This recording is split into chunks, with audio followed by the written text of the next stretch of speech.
Make life yummy with food for your mind and tummy. Lady Yum Yum. Hi, welcome to the Lady Yum Yum Show. Today I'm fulfilling a viewer request. Lainey and her brother asked me to make a lower fat version of macaroni and cheese. My version not only tastes delicious, but it's really easy to make. You can make it in about the same time as you make one of those box mixes.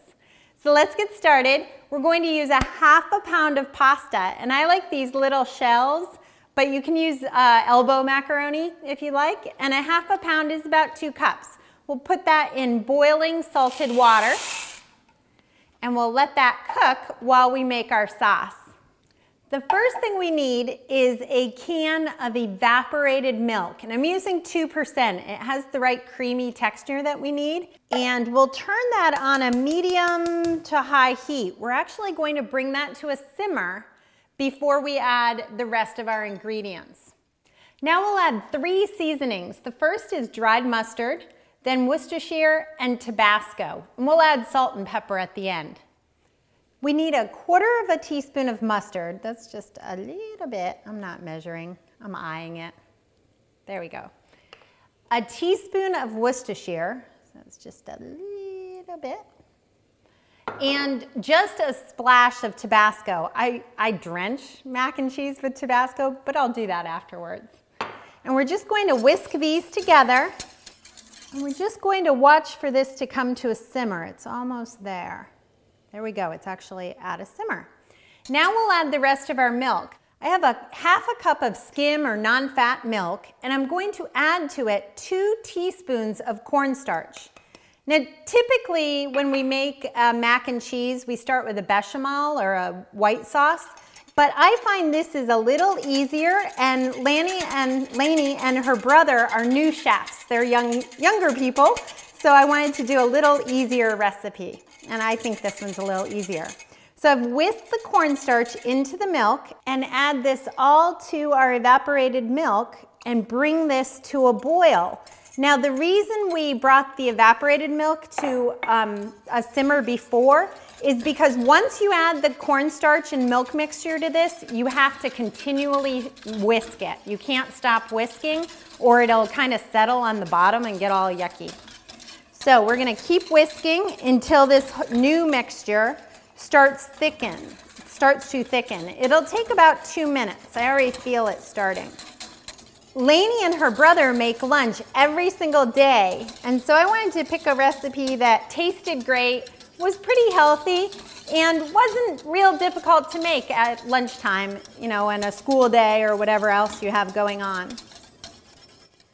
Okay, this has come to a boil and it's thickened up a little. I'm gonna change to a spatula so you can see. It's got to a nice creamy texture, and I'm turning off the heat. The heat's totally off. And now we'll add our cheese. We don't wanna add the cheese while it's boiling or the cheese could separate. The first cheese I'm using is a 50% reduced fat cheddar. This is from Kerrygold, an Irish company. You wanna use a good product like Cabot, or Tillamook if you're up here in the Northwest, some good cheddar cheese. It should taste good.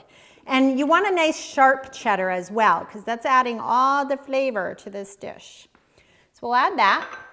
And then the second cheese I use, I don't use this cheese very often. This is Velvetta. And it adds a creaminess that no other cheese adds. So it's a great little cheat for this low-fat mac and cheese. And we're just going to stir this until that cheese melts. You noticed I diced my cheese, so I'll have to stir for a couple extra minutes. If you shred it, it'll melt much quicker. Do not use pre-shredded low-fat cheddar cheese that comes in a bag. It just doesn't have the right texture and flavor for this dish.